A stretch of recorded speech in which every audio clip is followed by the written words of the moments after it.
اللہ تعالی علیہ وسلم کی ذات والا صفات کے لیے حمد و صلات کے بعد دوستو، بزرگوں اور بھائیوں، قرآن مجید فرقان حمید میں اللہ تبارک و تعالی نے فرمایا ہے، اپنے بندوں کو اپنی عبادت کی طرف توجہ دلائیے، اپنے بندوں کے دلوں میں عبادت کا شوق، ذوق اور نظریہ پیدا فرمایا ہے۔ فرمایا یا ایھا الناس اعبدوا ربکم الذی خلقکم، اے ایمان والو، اے لوگو، اپنے اس رب کی عبادت کرو جس نے تمہیں پیدا کیا،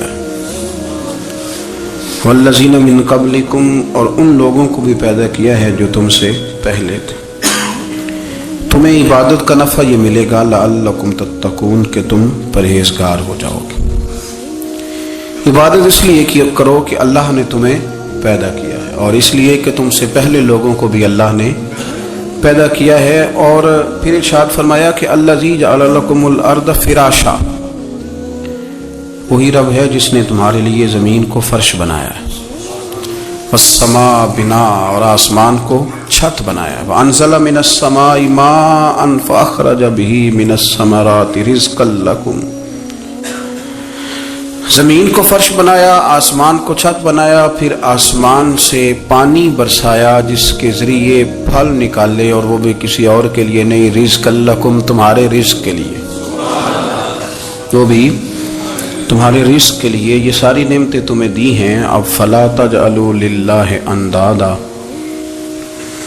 اب تم اللہ کے ساتھ کسی کو شریک نہ بناؤ، وانتم تعلمون، اور تم جانتے بھی ہو، تمہیں خبر بھی، تمہیں پتہ ہے کہ عبادت اللہ کی کرنی چاہیے، تمہیں پتہ ہے کہ نماز پڑھنی چاہیے، تم جانتے ہو کہ نوافل ادا کرنے چاہیے، تمہیں پتہ ہے کہ سجدے آنکھیں بند کر کے جھوٹ کی زندگی جی کے، اپنے ساتھ بددیانتی کر کے، دھوکہ دے کے، اپنے آپ کو دائیں بائیں، اپنے آپ کو کہیں مصروف رکھ کے کچھ وقت ضائع تو کر لیتے ہو، پر تمہیں پتہ تو ہے نا کہ عبادت اللہ کی کرنی، تمہیں اس کی خبر ہے۔ فرمایا اس رب کی، دیکھیں نا، انسان پر اگر کوئی شخص نیکی کر دیتا ہے، احسان کر دیتا ہے، تو انسان اس کے سامنے پھر گردن نہیں اٹھا سکتا، یار یہ میرے مشکل وقت کا دوست ہے، اس نے میرے ساتھ نیکی کی ہے، کبھی بھی گردن نہیں اٹھائے گا، جھکا کے رکھے گا۔ تو اگر عام کوئی نیکی کر دے تو اس کے سامنے انسان کبھی گردن نہیں اٹھاتا، تو جو رب ساری نعمتیں عطا فرمائے، جو کہے کہ تیری تخلیق میں نے کی، تجھ سے پہلوں کو بھی پیدا میں نے کیا، تیرے لیے زمین کا بچھونا بھی میں نے بچھایا، آسمان کی چھت بھی میں نے لگائی، تیرے لیے زمین سے ساری اناج کو، پھل کو، کھیتیوں کو نکالا بھی تیرے لیے، اب تو اس طرح کر کے تو میری عبادت کر، تو میری بارگاہ میں جھک جا۔ بہت سارے نشے لوگوں کو لگے ہوئے ہوتے ہیں، ہر آدمی کوئی نہ کوئی نشہ کرتا ہے، کوئی دولت کا کرتا ہے، کوئی شہرت کا کرتا ہے، کوئی اپنی تعریف کا نشہ کرتا ہے، دو چار لوگوں سے تعریف سن کے مطمئن ہو جاتا ہے۔ ناراض تو نہیں ہو گیا اس جملے سے؟ آپ کرتے ہیں لوگ دولت کا نشہ بھی، یہ جب نقصان ہوتا ہے تو بندے بیمار نہیں ہو جاتے، پیسے ڈوب جاتے ہیں تو لوگ بیمار نہیں ہو جاتے، تو اس کا مطلب یہ ہوتا ہے کہ نشہ ٹوٹ گیا ہے۔ بہک ہوئے ہیں نا تھوڑے سے تو کانپتے ہیں، تڑپتے ہیں، پریشان، نشہ ہی اسی طرح ہی کرتا ہے نا، نہیں ملتا تو پریشان ہوتا ہے۔ یہ سارے نشے ہیں، مختلف قسم کا نشہ۔ اب مانتے نہیں اس بات کو، تسلیم نہیں کرتے، کیونکہ تسلیم کرنا بڑا مشکل کام ہے، اس کے لیے تو بڑی ساری چیزیں جو ہیں وہ دبوچ کے اور بڑی سارے رستے پھلانگ کے آنا پڑتا ہے، تو بڑا مشکل ہے ماننا، ورنہ کرتے ہیں ہم، ہمارا مزاج ہے۔ یہ گھومنے پھرنے کا، دنیا دیکھنے کا بھی ایک نشہ ہے، یہ بہت ساری باتیں کرنے کا بھی ایک نشہ ہے، گپ شپ کا بھی ایک نشہ ہے۔ دو چار لوگوں کی جب تک پگڑیاں نہ کھول لیں، بعض لوگوں کو نیند نہیں آتی، یہ غیبت کا، چغلی کا، بددیانتی کا، یہ بھی ایک نشہ ہے۔ اس پر ملا رومی رحمۃ اللہ نے بڑا کلام لکھا ہے، وہ کہتے ہیں مانگ کے کھانے کا بھی نشہ ہے، مانگ کے کھانے کا بھی نشہ ہے۔ وہ کہتے ہیں کہ ایک بھیک مانگنے والی خاتون تھی، تو بادشاہ کے پاس بھیک مانگنے آئی، تو بادشاہ کو پسند آ گئی، اس نے شادی کر لی۔ اب اس کو عادت تھی بھیک مانگ کے کھانے کی، تو وہ کنیزوں سے کہا کرتی تھی کہ فٹافٹ نہ روٹی لے کے آیا کرو، میں 2-3 دفعہ مانگوں تو پھر لایا کرو، چونکہ ایک نشہ ہے نا، تو میں مانگوں 2-4 دفعہ تو پھر تو انسان بہت سارے نشے کرتا ہے، یہ مانتا نہیں، یہ موبائل، یہ فیس بک، یہ سارے نشے ہی ہیں. اپنی فوٹو لگا لینا، سارا دن اسی کو دیکھتے رہنا. اور بڑے بڑے سیانے بندے جو وزادار ہیں، بڑے وزادار لوگ ہیں، لیکن وہ بھی سنجیدگی کے قائل نہیں، اس طرح کے نشوں کا شکار ہیں. یہ سارے نشے ہیں جو ہم نے پال لیے. ہمارے صوفیاء، ہمارے بزرگ فرماتے ہیں کہ تم اس طرح کرو، اگر سارے نشوں سے بچنا چاہتے ہو تو سجدے کا نشہ شروع کرو، سجدے کا نشہ شروع کرو. یہ نا اقبال کہتے ہیں عطار ہو، رومی ہو، رازی. آپ بات کو سمجھیں، عطار ہو، رومی ہو، رازی ہو، غزالی ہو، کچھ ہاتھ نہیں آتا بے آہ سحرگاہی. کہتے ہیں بہت بڑا صوفی ہو جیسے فرید الدین عطار تھے، بہت بڑا تصوف کا امام ہو جیسے امام غزالی تھے، بہت بڑا تفسیر کا استاد ہو جیسے امام رازی ہو. عطار ہو، رومی ہو، رازی ہو، غزالی ہو، پر کچھ ہاتھ نہیں آتا بے آہ سحرگاہی. اگر سویرے اٹھ کے روتا نہیں نا اللہ کی بارگاہ میں، اگر تہجد نہیں نہ پڑھتا تو کچھ ہاتھ نہیں آتا بے آہ سحرگاہی. پھر اس کو کوئی چیز نصیب. میری بات کی سمجھ آ رہی ہے آپ حضرات؟ جب تک آپ سویرے نہیں اٹھتے، آپ اللہ اللہ نہیں کرتے، آپ کو نوافل کا چسکا نہیں، عبادت کا مزہ نہیں. فرمایا میری عبادت کرو، یہ شوق پیدا کرو، میں نے تمہیں پیدا کیا ہے. ہم لوگوں کے نشے، مختلف نشے، بڑا عجیب رنگ ہے. محفل کی صدارت کرنے والے بڑے پیر صاحب، بڑے القابات، بیچ میں سے بندہ تلاش کرنے سے بھی نہیں ملتا، اتنے بڑے لقب ہیں اس کے. لیکن وہ ساج سنور کے 2.5 گھنٹے بیٹھا رہا محفل میں، اور نماز کا وقت آیا تو اس نے مختصر سی پڑھی، وہ نکل گیا. وہ ہلکے سے سجدے کیے. اتنا بڑا عشق رسول، نعت کا، ہو کیا بات ہے. اور عشق رسول کا بہت بڑا پیغامبر، بہت بڑا مبلغ، اور بیچارہ سمجھ نہیں سکا کہ اللہ کے رسول نے فرمایا تو نماز پڑھ میری آنکھیں ٹھنڈی ہو جائیں گی. تو یہ نشے کے عادی تو ہیں پر حقیقت کے قائل نہیں. یہ بس ٹھیک ہے خوابوں کی دنیا میں لوگ زندہ ہیں، پر جن کو یہ جو نشہ تھا نا عبادت کا، یہ میرے رسول پاک کی چاہت ہے، یہ میرے نبی کریم علیہ السلام کی. آپ دیکھیں نا حضور مہینوں جا کے غار حرا میں بیٹھتے. کیا وہاں تبلیغ کرتے تھے؟ کوئی کتاب لکھتے تھے؟ رسول کریم علیہ السلام مہینہ رہتے غار حرا میں. کوئی نہ مجھے دیکھے، کوئی نہ مجھے ملے. حضور یہاں کیا ہے؟ فرمایا میں اپنے رب کی عبادت کروں گا. نبی کریم علیہ السلام نے سجدوں کے ساتھ پتھروں اور پہاڑوں کو آباد کر دیا، سجدوں کے ساتھ. آپ کا سجدہ آپ کو بہت ساری چیزوں سے چھڑا لیتا ہے، یہ بہت ساری جگہوں سے جھکنے سے بچا لیتا ہے. صوفیاء، اولیاء یہ کیا کرتے تھے؟ یہ سجدے کا ذوق ہی تو پیدا کرتے تھے. سجدے کا ذوق. شاہ عبد العزیز دباغ رحمۃ اللہ تعالی علیہ اپنے مریدوں سے فرمایا کرتے تھے کہ اگر تم پکے نمازی بن جاؤ نا، تہجد گزار ہو جاؤ، تو میرے پاس آنا جانا چھوڑ دینا. عرض کی حضور کیوں؟ فرمایا میں تمہارے اور رب رسول کے راستے میں رکاوٹ نہیں بننا چاہتا. اب میرا مقصود ہے تمہیں وہاں تک پہنچانا. جب پہنچ گئے تو پھر میری ضرورت ختم ہو گئی. ہاں کبھی وسوس آئے، شک پیدا ہو، تکلیف ہو تو آنا، ورنہ میں نہیں چاہتا کہ میں رکاوٹ بنا رہوں. تم اللہ اللہ کرو، اس مالک کو راضی کرو. میرے رسول پاک علیہ وسلم نے فرمایا بندہ اللہ کے سب سے قریب اس وقت ہوتا ہے جب وہ سجدے کی حالت میں ہوتا ہے. کس کے قریب ہوتا ہے؟ اللہ کے سب سے قریب ہوتا ہے. وہ بڑا نیڑے ہے رب کے، بڑا قریب ہے، اس لیے کہ وہ حالت سجدہ میں. وہ جب سجدے کرتا ہے نا اس کی بارگاہ میں، جب جھک جاتا ہے. آپ ذرا سجدے کی کیفیت دیکھیں نا، زبان بھی یہاں ہے، آنکھ بھی یہاں ہے، کان بھی، عقل بھی ساری، اس نے سارا کچھ رکھ دیا سجدے. آپ وہ کبھی پیچھے جائیں تو دیہاتوں میں کہا جاتا تھا ناک سے نکیرے نکالو. بہت بڑی سزا ہوتی تھی نا، ناک سے نکیرے نکالو، بڑی سزا ہوتی تھی. تو اس نے کہا مالک مجھے کسی نے کہا نہیں، پر دیکھنا میں نے رکھ دی ساری عقل سجدے میں، اور رکھ کے کہا کیا؟ سبحان ربی یا اللہ میں پست ہوں تو اعلیٰ ہے. اللہ تو میرا رب ہے اور تو سب سے اعلیٰ. اتنا. اور فرمایا جب یہ اس کیفیت میں ہوتا ہے تو پھر یہ اپنے رب کے قریب ہوتا ہے. کثرت عبادت، نوافل. ہمارے ہاں عمرے کی قرآن اندازی محفلوں پہ ہونے لگ گئی ہے، حالانکہ حدیث سے ثابت نہیں۔ میں دوستوں سے کہتا ہوں جائز ہے، کرنی چاہیے، عمرے کی قرآن اندازی جائز ہے، پر کسی حدیث میں نہیں آئی کہ قرآن اندازی کرو عمرہ کرو۔ حدیث میں قرآن اندازی یہ آئی ہے کہ نبی پاک علیہ السلام نے فرمایا تمہیں پتہ چل جائے نا پہلی صف کا ثواب کتنا ہے، تم قرآن اندازی کرو۔ عمرے کی قرآن اندازی کا تو پوسٹر چھپتا ہے، تو یہ والی قرآن اندازی کب ہونی ہے؟ ہونی چاہیے کہ نہیں؟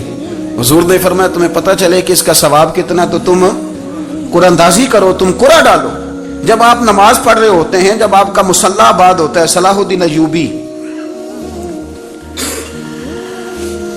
ایک بزرگ سے ملاقات ہو گئی، بیت المقدس پر قبضہ تھا عیسائیوں کا، تو صلاح الدین بڑے پریشان تھے۔ بابا جی کہنے لگے پتر کیا ہوا؟ کہنے لگے حضور پتہ چلا ہے دشمن کے 2 بحری بیڑے اسلحہ لے کے آ رہے ہیں، مسلمان پہلے ہی کمزور ہیں، اور اب اگر 2 بحری بیڑے اور آ گئے تو حضور مسئلہ بن جائے گا۔ تو میں پریشان ہوں کہ کس طرح یہ کم مسئلے والی ہماری فوج ہے کیسے مقابلہ کرے گی۔ تو بابا جی کہنے لگے پتر اس طرح کرنا، آج رات تو بھی دعا کرنا اور میں بھی کروں گا، تو بھی دعا کرنا، آپ ناراض نہ ہونا، ہم تو پیروں والے ہیں، ہم تو پیروں کے نوکر غلام ہیں، ہمارا تو گزارا ہی نہیں، ہمیں تو ملتا ہے سارا کچھ وہاں سے۔ پھر میرا سوال یہ ہے کہ تعویذ لینے جاتے ہو نفل کیوں نہیں پڑھتے؟ رات اللہ اللہ کیوں نہیں کرتے؟ یہ بھی تو ہمارے بزرگوں کا ہی طریقہ ہے، انہوں نے تو ہمیں سکھایا ہے۔ صلاح الدین ایوبی سے بزرگوں نے کہا کہ رات آج نا اللہ اللہ کرنا، تو میں تیرے لیے دعا کروں گا، تو بھی دعا کرنا۔ تو بندہ جب دکھی ہوتا ہے تو سجدہ کرتا ہے، تو پھر ہی تو مصلی بھیگ جاتا ہے، پھر ہی تو مزہ آتا ہے۔ سکھی بندہ تو کعبے جا کے نہیں روتا، دکھی تھے، تکلیف تھی، تو سر رکھا سجدے میں تو تڑپ گئے۔ اور وہ بابا جی کہتے ہیں میں مسجد آیا تو صلاح الدین چیخے مار کے رو رہا تھا اور کہہ رہا تھا مالک میں کوئی اپنی شان کے لیے تو نہیں نہ لڑ رہا، اللہ کو میں کوئی قبضوں کے لیے تو نہیں لڑ رہا، مالک تیرے لیے لڑ رہا ہوں، مجھے بے آبرو نہ کرنا، میری مدد فرمانا۔ کہتے ہیں میں آیا تھا کہ مسجد میں دعا کروں گا، پر صلاح الدین ایوبی کو روتے دیکھا تو میں لوٹ گیا۔ تو سویرے صلاح الدین ملے تو بڑے خوش تھے۔ میں نے کہا پتر کیا ہوا؟ کہنے لگے حضور وہ بحری بیڑے 2 آ رہے تھے نا اسلحہ لے کے، دونوں ڈوب گئے پانی میں ڈوب گئے۔ تو بابا جی کہنے لگے صلاح الدین وہ پانی میں نہیں ڈوبے، وہ تیرے آنسوؤں میں ڈوب گئے، وہ غرق ہو گئے، وہ جو تو نے مصلی بات کیا تو وہ تیرے آنسوؤں میں ڈوب گئے، وہ غرق ہو گئے، وہ تباہ، اتنے قیمتی تھے تیرے آنسو کے بہا لے گئے دشمن کے بحری بیڑوں کو۔ میرے بھائی ٹھیک ہو گیا جی، میرے عزیز سمجھ لیں اس بات کو ہمیشہ کے لیے، اور اس پر غور کرنے اچھے طریقے سے کہ میرے رسول کریم سید عالم صلی اللہ علیہ وسلم نے نا ہماری توجہ دلائی، حضور نے ہمیں بتلایا، ہمارا ذوق بڑھایا عبادت کی طرف۔ ایک صحابی تھے حضرت ابو فاطمہ رضی اللہ تعالیٰ عنہ، یہ ترمذی شریف کی حدیث ہے۔ نبی پاک علیہ السلام نے فرمایا ابو فاطمہ قیامت کے دن مجھ سے جلدی ملنا چاہتے ہو کہ دیر کے ساتھ؟ تو کہنے لگے حضور کون ہوگا جو دیر سے ملنا چاہے گا، ہم نے تو جان دے دی وعدہ دیدار پر۔ اعلیٰ حضرت فرماتے ہیں جان دے دی وعدہ اور نقد اپنا دام ہو ہی جائے گا۔ مجھے لگتا ہے کہ یہ سودا نقد و نقد ہو جانا ہے، چونکہ ہم نے جان دے دی وعدہ دیدار پر۔ آپ نے وعدہ کیا تھا کہ مریں گے تو پھر زیارت ہوگی، تو مر گئے ہم زیارت کی خاطر۔ جان دے دی وعدہ دیدار پر، تو نقد اپنا دام ہو ہی جائے گا۔ اے رضا ہر کام کا ایک وقت ہے، دل کو بھی آرام ہو ہی جائے گا۔ تو حضرت ابو فاطمہ رضی اللہ تعالیٰ عنہ سے نبی پاک صلی اللہ علیہ وسلم نے فرمایا جلدی ملنا چاہتے ہو کہ دیر سے؟ عرض کی حضور فٹافٹ ملنا ہے، میں نے قیامت کے دن آپ سے جلدی ملنا ہے۔ تو نبی پاک علیہ السلام نے فرمایا پھر اس طرح کرنا، دنیا میں رہ کے سجدے زیادہ کرنا، پھر سجدے زیادہ کرنا، قیامت میں ملاقات جلدی ہو جائے گی، قرب ملے گا تمہیں۔ اپنے بچوں کے اندر دیکھیں نا، ہم شوق پیدا کرتے ہیں، ہمیں صحیح لفظ نہیں بولنے آتے پر ہم بچوں میں شوق پیدا کرتے ہیں کہ پتر ڈاکٹر بن جائے گا تو بڑا نفع کرے گا، تو لوگوں کی خدمت کرے گا، ملک و ملت کی خدمت کرے گا، تیرے ابا کا نام روشن ہوگا، تیرے دادا کی تعریفیں ہوں گی۔ ہم یہ ذوق پیدا کرتے ہیں، ہم اپنے نوجوانوں کے اندر یہ فکر پیدا کرتے ہیں، انہیں ہم سمجھاتے ہیں کہ میاں جب تم پڑھو گے محنت کرو گے تو فلاں آدمی کی طرح تمہارا نام ہوگا۔ یہ جتنا ذوق ہم بچوں کے اندر ان چیزوں کا پیدا کرتے، ہمیں حکم ہے کسی طرح ہم ذوق پیدا کریں کہ پتر نماز پڑھے گا تو اللہ راضی ہو جائے گا، تو سجدہ کرے گا۔ دیکھیں نا میرے رسول کریم علیہ السلام نے فرمایا 7 سال کے بچے کو مسجد لے کے جاؤ، یعنی اسے شوق دلاؤ، اس کے اندر یہ خاصیت پیدا کرو کہ اس کا دل کرے مسجد میں جانے کا، اس کے اندر یہ خصوصیات لاؤ کہ وہ ہمارے ہاں نا ہر چیز کو پروموٹ کیا جا رہا ہے، ہر چیز کو یعنی سر سنگیت سکھانے کے لیے اکیڈمیاں بن گئی ہیں، ہر شے پروموٹ ہو رہی ہے، عبادت کا جذبہ کم ہوتا جا رہا ہے، اللہ کا ذوق ہمارے اندر نہیں رہا۔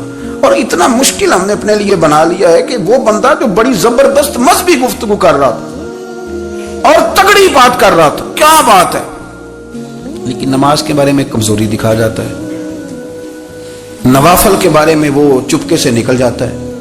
امام احمد بن حنبل رحمۃ اللہ تعالی علیہ،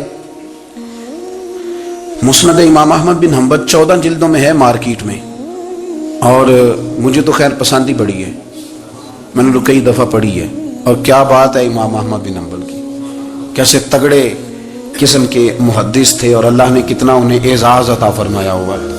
یہ کوڑے بھی کھاتے تھے دین کی خاطر، سارا کرتا لہو سے بھر بھی جایا کرتا تھا، بڑا اعزاز والا شخص تھے، بڑے اعزاز والے، حدیثیں جمع کرنا، حدیثیں لکھنا، حدیث پڑھانا، سارا دن رہتے تھے، کہہ سکتے تھے کہ میں کر تو رہا ہوں کام، اور حدیث بھی موجود ہے کہ عالم عابد سے افضل ہوتا ہے، پر اس کے باوجود امام احمد بن حنبل رحمۃ اللہ علیہ 300 نفل فرض نمازوں کے علاوہ پڑھا کرتے تھے، 300 نوافل روز پڑھا کرتے تھے۔ ان کے بیٹے نے کہا ابا جی مکان خریدنا ہے تو کوئی جگہ کہاں کر کے لوں، بہت ساری آبادیاں، تو فرمایا پتر وہاں لینا جہاں مسجد قریب ہو۔ میرے رسول کریم سید عالم صلی اللہ علیہ وسلم اتنا پسند کرتے مسجد کو، اتنا پسند کرتے نماز کو، کہ رسول کریم صلی اللہ علیہ وسلم تہجد کی نماز بھی پڑھتے، پھر حضور فجر کی نماز بھی پڑھتے، نبی پاک وتر کو الگ کر کے پڑھتے، عشاء کے ساتھ نہیں پڑھتے۔ یہ تو ہم اس لیے اجازت دی ہمارے بزرگوں نے کہ بعد میں اٹھے گا کون علیحدہ وتر پڑھنے کے لیے، عشاء کے ساتھ پڑھ لیں، وتر پڑھتے، تہجد پڑھتے، فجر پڑھتے، اشراق پڑھتے، چاشت پڑھتے، پھر مغرب کی نماز کے بعد 6 رکعت اوابین پڑھتے، پھر رات کو صلاۃ اللیل پڑھتے۔ سیدہ عائشہ صدیقہ کہتی ہیں زمانہ سو جاتا اور میرے رسول مصلی بچھا کے کھڑے ہو جاتے، او یار کھیتی باڑی کر کے نہیں، محنت مزدوری کر کے نہیں، جناب عائشہ کہتی ہیں میں یہ بھی دیکھتی کہ حضور ایک آیت شروع کرتے تو ساری رات اسی کو پڑھتے، اور میری نظر جاتی تو قدم مبارک پہ ورم آ جاتا، یار نماز پڑھ کے اتنی مشقت کر کے، اتنی جد و جہد کر کے ورم آ گیا، یا رسول اللہ اتنی محنت کیوں کرتے ہو؟ فرمایا افلا اکون عبدا شکورا، کیا میں اپنے رب کا شکر گزار بندہ نہ بنوں؟ صحابہ کا ذوق عبادتوں کا، ریاضتوں کا، تلاوتوں کا، طبیعت ہے ان کی، وہ ایک دوسرے کو، حضرت مولا علی شیر خدا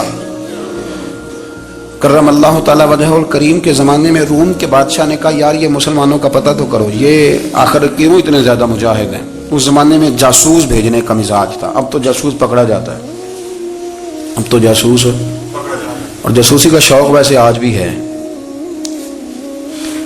عرض کروں تھوڑی سی بات اس عنوان سے، پتہ کیا ہمارا مسئلہ ہے؟ ہم جہاں جاتے ہیں نا وہاں تھوڑی خوشبو سونگنے کی کوشش کرتے ہیں، وہ کیا ہے تو یہ کیا ہے تو ادھر کیا ہے تو تھوڑا سا ادھر کیا ہے۔ میرے رسول پاک پڑھیے درود شریف، سارے پڑھیے ذرا زور سے، صلی اللہ تعالی۔ نبی پاک علیہ السلام نے فرمایا جاسوسی نہ کرنا ورنہ تم بندوں کو خراب کر دو گے، اور فرمایا اس طرح نہ ہو کہ تم کسی کے آپ کھول نہ نکلو تو تمہارے پہلے کھول جائیں۔ یہ جو ذوق ہے نا یہ ختم کریں، چھوڑیں، مطلب آپ کس چکر میں پڑے ہوئے ہیں، اتنی زیادہ توجہ کرنے کی کیا ضرورت ہے؟ نیک کام سے کام رکھیں، اس میں بندہ تھوڑا سا نا آسان رہتا ہے۔ یہ جو بہت زیادہ ٹٹولنے والے لوگ ہوتے ہیں نا وہ بےچارے پھر عمر ٹٹولتے ہی گزار دیتے ہیں، اس لیے کہ مزاج ہی بہت پکا ہے، بوری کا منہ کھول کے اندر تک ہاتھ ڈالنا، تو پھر کئی دفعہ سامنے سے بچھو بھی لڑ جاتا ہے، خرابی ہوتی ہے۔ تو جاسوسی کی جاتی تھی، اس نے بھی جاسوس بھیجے، کیونکہ قبیلوں کے لوگ تھے، کچھ مسلم کچھ کافر، پہچانے نہیں جاتے تھے لوگ، تو کچھ لوگ اس نے بھیجے، انہوں نے آ کے نا تحقیق کی، ریسرچ کری کہ آخر ماجرا کیا ہے، تو واپس جا کے انہوں نے رپورٹ دی نا روم کے بادشاہ کو۔ اس رپورٹ کا ایک جملہ بڑا شاندار ہے، وہ کہنے لگا بادشاہ ہمیں مسلمانوں کی کوئی سمجھ نہیں آئی، ہمیں کوئی سمجھ نہیں آئی۔ انہوں نے کبھی کیوں نہیں سمجھ آئی؟ کہنے لگے یار عجیب بندے ہیں، جب رات مصلے پہ بیٹھتے ہیں تو یوں لگتا ہے ان کا دنیا سے رشتہ ہی کوئی نہیں، کوئی کسی کو نہیں جانتا، کوئی اپنے دکھ سنا کے رو رہا ہے، وہ اپنی بات کر کے رو رہا ہے، لگتا ہے کہ ان کا کوئی رشتہ ہے ہی نہیں جب مصلے پہ بیٹھتے ہیں۔ اور فرمایا جب سویرے یہ جہاد کرنے نکلتے ہیں تو لگتا ہے ان سے زیادہ دلیر ہی کوئی نہیں۔ حالانکہ جو مسلوں پہ رونے دھونے کے لوگ ہوتے ہیں وہ کئی دفعہ جہاد میں کام نہیں کرتے، لیکن عجیب لوگ ہیں کہ رات کے راہب ہیں، دن کے مجاہد ہیں، کوئی سمجھ نہیں آتی۔ میرے عزیز، ان لوگوں نے مسلح آباد کر کے رکھا، تلاوتیں ان کا ذوق رہی، منظر روز پڑھنا، اسباق پڑھنا، وظائف پڑھنا، یہ ان کا ذوق رہا۔ اعلیٰ حضرت بریلوی رحمت اللہ نے 1000 کتاب لکھی ہے، لیکن الوظیفۃ الکریمہ کے نام سے جو وہ صبح و شام وظائف پڑھتے تھے وہ الگ انہوں نے ان کو بیان کیا، پابندی کے ساتھ اپنی اللہ اللہ کرتے تھے۔ شیخ شہاب الدین سہروردی رحمت اللہ علیہ پر ایک بندے نے اعتراض کیا، اس نے کہا جی آپ کس قسم کے صوفی ہیں، مرید بیٹھے ہیں اور آپ وہاں نفل پڑھ رہے ہیں؟ یہ بڑا مسئلہ ہوتا ہے نا، جو بندہ ملنے آتا ہے وہ اپنے ٹائم کے حساب سے آتا ہے، اور پھر اس کا یہ بھی خیال ہوتا ہے کہ پیر صاحب جو ہیں وہ چونکہ درویش ہیں تو نہ انہیں روٹی کھانی چاہیے نہ سونا چاہیے، چونکہ وہ درویش ہیں، اور ہم چونکہ درویشوں کے ماننے والے ہیں لہذا ہمارا یہ طریقہ ہونا چاہیے کہ جیسے ہم کہیں درویش ویسے ہی کر جائے۔ حالانکہ جس کو آپ درویش کہیں گے آپ اس کی مانیں گے، آپ منوائیں گے نہیں، تمہارا مزاج ہوتا ہے۔ شیخ شہاب الدین پر لوگوں نے اعتراض کی، حضور لوگ ملنے آئے ہیں، زیارت کرنے آئے ہیں، بندے دعا کرانے آئے ہیں، اللہ اللہ کرانے آئے، اور آپ نفل پڑھ رہے ہیں، کیا جملہ ہے، کیا حسن ہے، کیا خوبصورتی ہے۔ فرمانے لگے رب رسول سے مانگنے کے لیے مصلی بچھایا ہے، اگر وہاں سے مانگوں گا نہیں تو تمہیں دوں گا کیا؟ پہلے مجھے کچھ لے تو لینے دو، اگر میرے پلے کچھ ہے ہوگی تو آگے دوں گا نا۔ تو میں مانگنے گیا تھا کہ یا اللہ دے، تیرے بندے لینے آئے، دے، تو میں کچھ لوں گا تو آگے دوں گا نا۔ لیکن ہمارا یہ سٹیٹس، یہ مزاج، یہ شعور نہیں ہے۔ گپیں، کہانیاں، داستانیں، گفتگو، خطابت، واز، کیا بات۔ لیکن اگر کچھ کرنے کا کام ہو تو وہ نہیں ہم سے ہوتا۔ میرے نبی کریم علیہ الصلوۃ والسلام نے مصلی سے دل لگانے کا درس دیا، حضور نے توجہ دلائی، صحابہ اس ذوق کے حامل لوگ تھے، وہ کوشش کرتے تھے۔ جناب صدیق اکبر رضی اللہ تعالیٰ عنہ کا عبادت کا مزاج ہمیشہ قائم رہا۔ حضرت عمر فاروق ساری رات اللہ کے حضور کھڑے رہے۔ حضرت عثمان غنی رضی اللہ تعالیٰ عنہ عشاء کی نماز پڑھ کے 2 رکعتوں کی نیت باندھتے تھے، 15 سپارے پہلی رکعت میں پڑھ دیتے تھے اور 15 سپارے قرآن مجید کے دوسری رکعت میں پڑھ دیتے تھے۔ آپ نے نا حضرت عمر فاروق کے وصال کے بعد ان کی ایک بیوہ سے نکاح کیا، حضرت عثمان غنی نے نکاح کیا۔ وہ خاتون آپ کے نکاح میں آئیں تو عرض کرنے لگی امیر المومنین میرے لیے اعزاز تو بہت ہے کہ میں امیر المومنین کی بیوہ تھی تو امیر المومنین کی منکوحہ ہو گئی ہوں، لیکن حضور نہ تو میں جوان ہوں کہ میرے اندر رغبت ہوتی اور نہ میں اب اس قابل ہوں کہ کوئی خدمت کر سکوں، میرے ساتھ نکاح کی وجہ کیا بنی؟ تو عثمان غنی رو پڑے، فرمانے لگے میں نے عمر فاروق کو مسجد میں اپنے رب سے ڈرتے ہوئے دیکھا ہے، میں نے اسے روتے ہوئے دیکھا ہے، عدل کرتے دیکھا ہے، انصاف کرتے دیکھا ہے، امت کی خیر خواہی کرتے دیکھا۔ تمہارے ساتھ نکاح اس لیے کیا ہے کہ تم مجھے یہ بتاؤ کہ عمر فاروق گھر کے اندر اپنے رب کو کیسے راضی کرتے تھے، گھر کے اندر کیسے راضی کرتے تھے، وہ طریقے بتلاؤ، تم بتاتی جانا اور میں بھی اسی طرح گھر میں عبادت کروں۔ میرے رسول کریم علیہ الصلوۃ والسلام نے ارشاد فرمایا، حضور فرمانے لگے جس گھر میں اللہ کا ذکر ہوتا ہے وہ گھر زندوں کا ہے، اور جس گھر میں رب کریم کا ذکر نہیں ہوتا وہ گھر زندوں کا نہیں ہے۔ گھر نہ ہم نہ کتابوں میں پڑھتے ہیں کہ ایک بزرگ کہتے ہیں، حضرت فضیل بن ایاز کہتے ہیں کہ میں ایک گلی سے گزر رہا تھا تو گھر کے اندر کسی قاری صاحب نے قرآن کی آیت پڑھ دی، وَلِمَنْ خَافَ مَقَامَ رَبِّهِ جَنَّتَانِ، میں تو میرے کانوں سے ٹکرائی تو اللہ نے میری کایا ہی پلٹ دی، میں توبہ کر گیا۔ اب گھر کے اندر سے آواز آئے تو صحیح نہ تلاوت کی، پر اندر سے آواز آتی نہیں، یا ڈیک بجنے کی آواز آتی ہے، یا ٹی وی چلنے کی آواز آتی ہے، یا دھوم مچانے کی آواز آتی ہے۔ عبادت کا وہ جو خاص شوق تھا، وہ جو حسن تھا، وہ جو توانائی تھی، وہ جو بات تھی۔ ایک جگہ پہ ہم بیٹھے تھے تو وہاں ایک صاحب آئے اور انہوں نے آتے ہی کہا کہ مہربانی کریں ذرا مجھے مصلی دے دیں، میرے نہ کچھ نفل رہ گئے، تو میں نے وضو کر لیا تو کوئی مصلی مل جائے۔